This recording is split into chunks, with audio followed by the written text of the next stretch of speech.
Original. Original.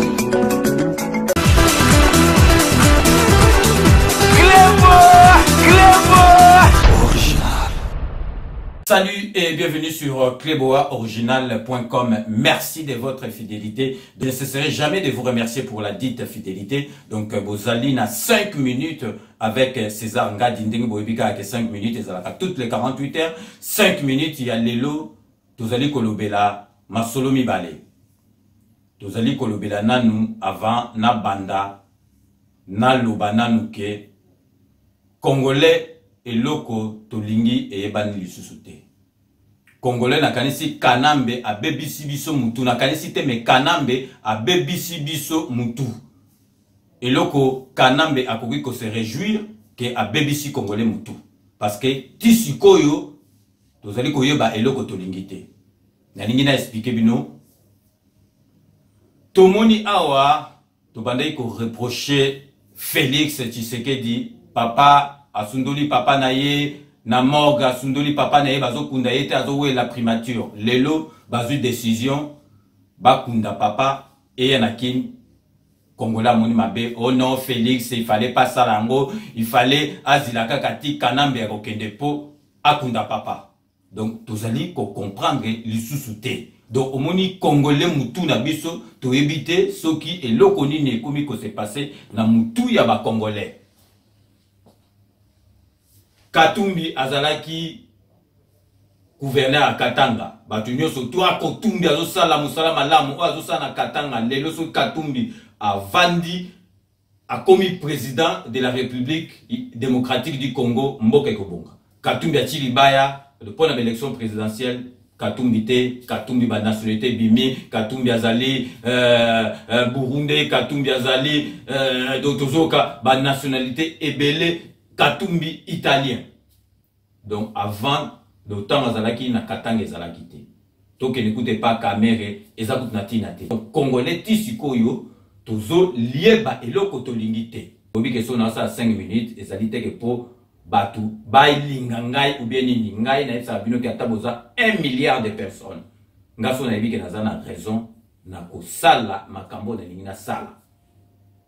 Ezali te que information surtout na repesa eko sepisa bato eko sepisa kan ote sepilisi kam musume ngaso ki na yebike na zoloba makambo solo na kotika jamais oyo nazali ko loba pona ko sala une petite minorité ya bato plaisir ngande nazali awa il faut bon message ndenge na loba ke tout le monde est d'accord il restera ici pendant longtemps donc il faut bon message parce que eko umela donc il faut bon sepela mutu lokola ngai journaliste neti ngazali o yazali penza ke nazali ya mutu te so likambo ezali na lobby congolais tozali ko comprendre te o na lobaki sur Félix Tshisekedi na inventa ke eloko te na tili bino ba image à l'appui na lobby likambo na ti image na lobby likambo na ti image donc biso tokoki kutu ko sepela ke tozu papa Tshisekedi atika biso tozu mutu o azali ko mema population neti papa Tshisekedi le peuple congolais devait se réjouir mais congolais a lingité.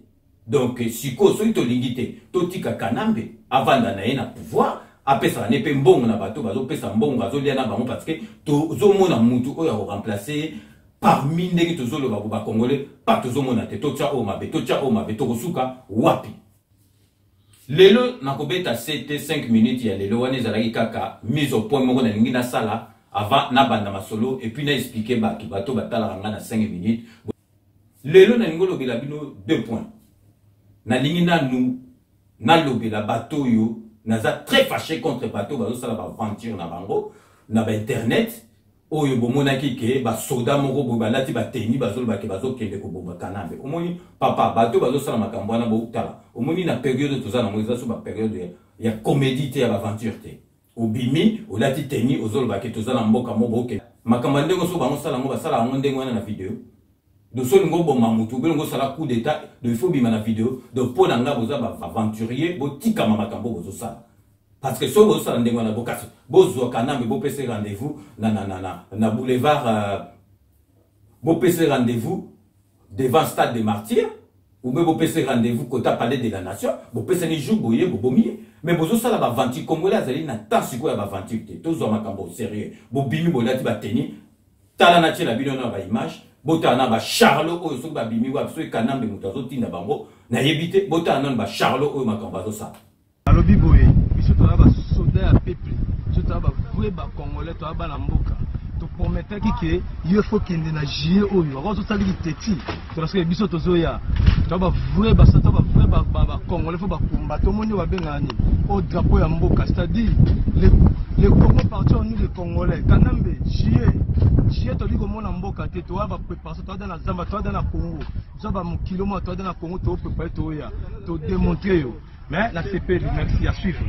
Bilomo boito landa ba Charlot on évité so ba bimeli wa piso ba ngo sala buzz na bango so kini bino bongo gondo sala coup d'état bongo gondo boma batu donc bo bimi na bolati bateni bozolo ba ke bo sala est makamande ngwane za so bongo sala ngo ba makamande so bongo sala ngo est que ba do ba makamande ngo so bango sala ngo ba do ba te mbala moko juja bo surprendre bo sali makam donc pona nga boza ba aventurier botika ba biloko pamba peuple congolais so bozu ba vidéo ya bo bo panza kango souté parce que bazali ba Charlot na kanisi bazo sala buzz na bango be kanambe mutu atili bango donc tozana heure ya ko sala ba aventure bo sala te donc peuple congolais azali éveillé sur ko tozo linga kanambe akende alongo na pouvoir donc biloko bozo sala peuple congolais so bozu ba vidéo ya boye bo partager en te parce que bato bazali bazo ba pe baza ba aventurier donc so bongo sala coup d'état be so bongo bo mamutu basala on a vidéo te ou be so ndeno bo pesa kanambe rendez-vous bo kutana bo pesi na date na air aye bo bomiye.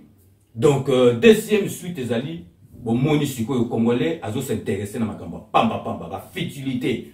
N'internet, biloko etala maka mingi eza ba futilité. Biloko aso ba tala mate. Lelo tozali, Félix a été au sala discours. Lelo tozoke na makambo mususu ya mboka makambo mususu, mais Katumbi. Nazo la samina ba image botala. Katumbi, awiti, na Rwanda.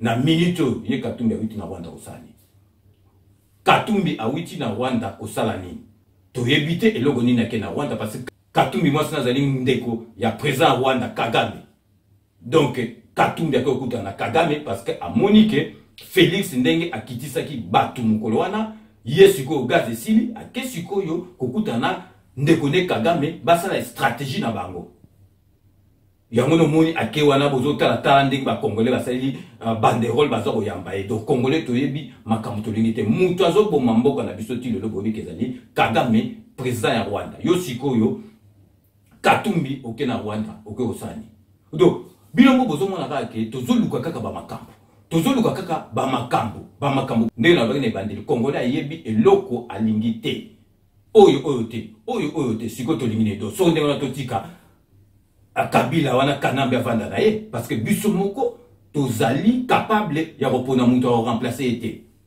au pire donc bacha siko Congo comme nango sous curatelle donc to comme sous curatelle parce que tozo ko diriger te bacha la biso bato mususu ba diriger biso donc les qui deux coups de gueule ya makambo o na eto lo bandeli oyo ke congolais to yebi makambo to lingite na oyo ya batu oyo bazo sala ba vidéo ki bazo ba o ba sala vidéo bazo ko no boma Kabila to éviter soko ba bomele ndengini ba mutu so azo sala complot atiamo na vidéo et puis na lobeli visite yo ya Katumbi akene ko sala na Rwanda na minito donc dès qu'on a le bar na 5 minutes nous vous laissons le soin d'en tirer vos conclusions et de nous faire parvenir vos commentaires comme d'ailleurs vous en avez l'habitude de faire. Donc nous sommes arrivés à la fin de ces 5 minutes avec César Ngadi. Merci de l'avoir suivi. Nous allons nous retrouver dans 48 heures pour un nouveau numéro de cette émission 5 minutes avec César Ngadi. D'ici là, portez-vous bien et à très bientôt. N'oubliez pas, tout le monde est d'accord et il en restera ainsi pendant longtemps. Dès qu'on a vu Sabino qui est en 2018, Kanambe Kabila Kokufa.